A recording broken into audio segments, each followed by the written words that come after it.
Today, we are going to be talking about pre-tax benefit plans that help you save money on your family's healthcare and daycare expenses. Let's take a look at what we are going to be covering. We will first walk through the 3 different types of flexible spending accounts.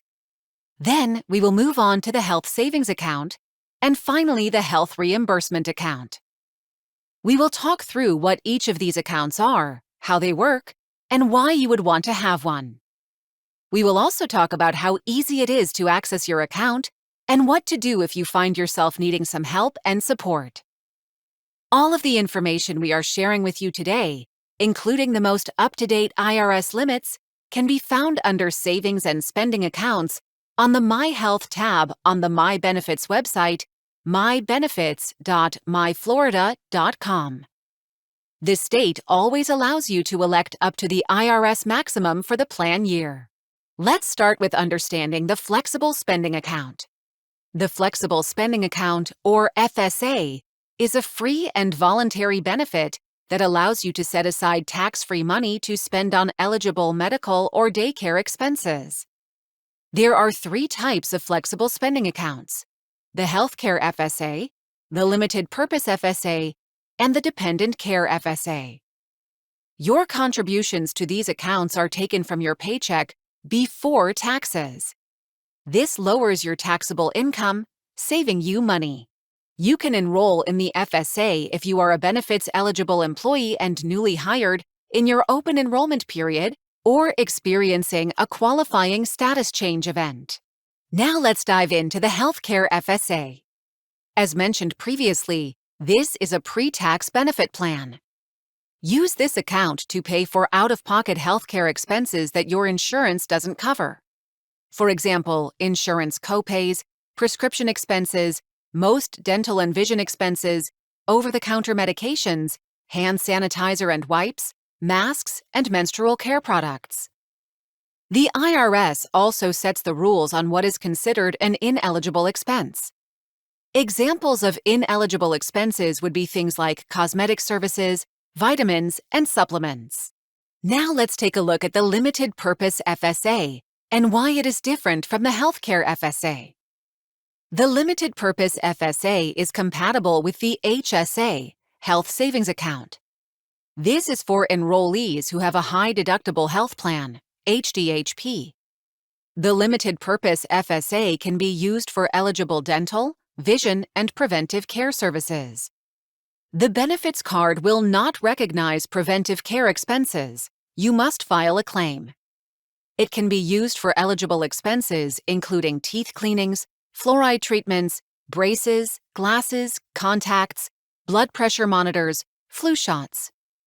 Services that are cosmetic in nature, like teeth bleaching or porcelain veneers, bug spray, dental floss, are not eligible.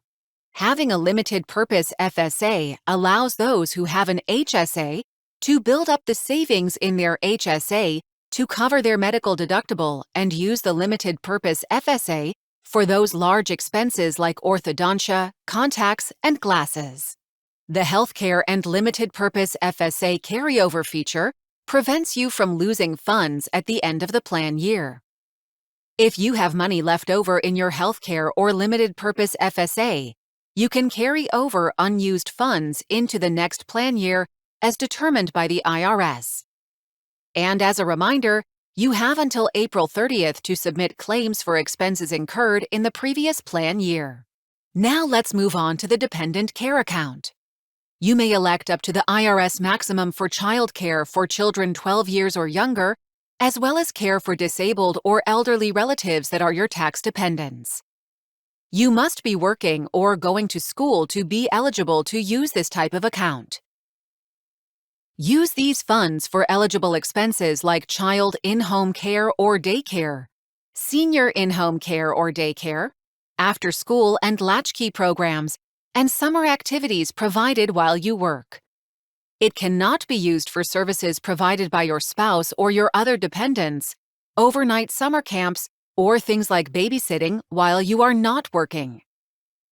While the contributions to this type of account are also pre-tax, earnings are reported on your Form W-2 and are reported to the IRS as part of your employer's tax filing. Different from the healthcare and limited purpose FSA, the dependent care FSA account has a grace period. This means that if you don't use all of your money by the end of the plan year, you can continue to use those funds on eligible dependent care expenses up to March 15th of the following plan year. This provides you extra time to use all your money. And as a reminder, you have until April 30th to submit claims for expenses incurred in the previous plan year. Now let's discuss the Health Savings Account. A Health Savings Account, or HSA, is a free and voluntary benefit that allows you to set aside tax-free money to save for eligible medical, dental, and vision expenses. Use this account to pay for out-of-pocket healthcare expenses that your insurance doesn't cover. For example, insurance copays, prescription expenses, most dental and vision expenses, over-the-counter medications, hand sanitizer and wipes, masks, and menstrual care products. Your contributions to these accounts are taken from your paycheck before taxes. This lowers your taxable income, saving you money. The money is put into a health savings account by the state for you to use or save. Because the health savings account is a personal bank account, it is your account to keep, even if you leave the state. The HSA Advantage account gives you control of your money. Use it to pay for qualified expenses for yourself and your taxable dependents. The great thing about the HSA is that it's your account to spend now or let the balance build for future health expenses. You also have the opportunity to invest the funds for even more growth potential. If you are enrolled in one of the state's high-deductible health plans, HDHP, that meets IRS minimum requirements for single and family deductibles health plan, and if all of these statements are true, you are eligible to participate in the HSA Advantage account. You are not enrolled under any other health plan, like your spouse's plan or individual plan that is not an HDHP. You are not enrolled in a healthcare FSA, but you can be enrolled in a dependent care FSA and/or a limited purpose FSA along with your HSA. You are not claimed as a dependent on another person's tax return. You are not enrolled or covered by Medicare, or you are not receiving Social Security benefits. You are not receiving veterans' health care benefits. You do not have another health savings account that you contributed to and reached the annual maximum contribution limit. The total amount you can contribute to your HSA in a calendar year is determined by the IRS. There are two types of contributions that can go into your HSA: employee and employer, which can include shared savings rewards. The employer contributions are pre-tax and deposited into your HSA through payroll once the HSA has been established. The employee contributions are also pre-tax and deducted from your paycheck. Just remember to not exceed the IRS annual maximum contribution limit. Employer and employee contributions are combined in that calculation, which can include shared savings rewards. For single coverage, the state will contribute $41.66 per month, up to $500 per year. For family coverage, the state will contribute $83.33 per month, up to $1,000 per year. For those who are age 55 years and older, you are able to make a $1,000 catch-up contribution per year. For those who are enrolled in the spouse program, both spouses must be enrolled in one of the state's HDHPs that meets IRS minimum requirements for single and family deductibles. Each spouse is also eligible to enroll in a health savings account and will receive the monthly individual state contributions of $41.66 per month. They are eligible to make payroll contributions up to half of the family maximum and can make an additional $1,000 catch-up contribution if they are 55 or older. Both spouses will receive benefits cards for their HSAs. Now let's move on to the Health Reimbursement Account, or the HRA. The HRA is a plan that is used in conjunction with the Shared Savings Program.